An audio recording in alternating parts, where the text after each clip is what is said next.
قصيدة تذكرة بلا عودة.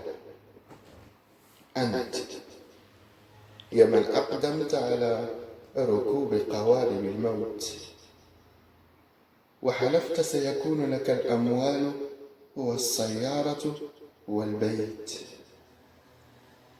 دعني أترحم عليك أولا، وأطلب من الله أن يغفر لك ما أسرفت.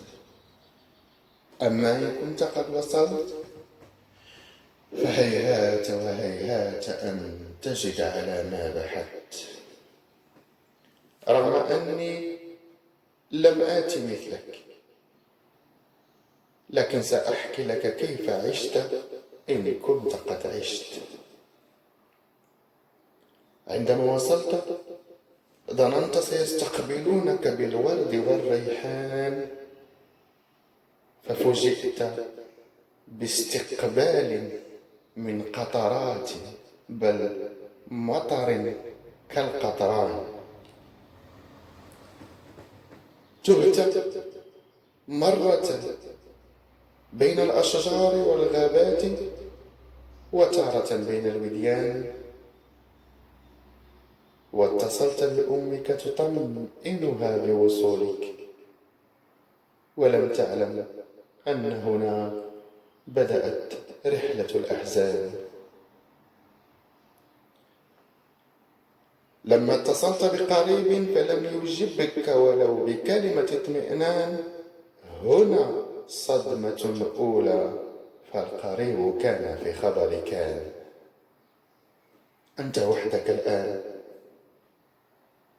أنت وحدك الآن، أنت وحدك الآن في بلاد لن يرحمك فيها إلا الرحمن المنان. تخرج خلسة للبحث عن كسرة خبز وماء كالظمآن، وتنام في الأزقة وحتى الكنائس وبين الجدران، ثم تعود إلى نفس المكان، ثم تعود إلى نفس المكان، تفترش الأرض، تتضثر بالسماء ولا تحس بالأمان، تبقى تنظر إلى السماء طوالا، لا يغمض لك جفنان، وتذهب بك الذكريات إلى الوطن، تتذكر الأم وتقول أحبك أمي، وأنا محتاج للحنان. وأنا بدوري سأكتفي بالكلام المباح، فقد أدركني الصباح. ولنكمل قصتنا عن هذا الطائر الذي أتى من بلد إلى بلد من دون جناح. تحياتي لكم.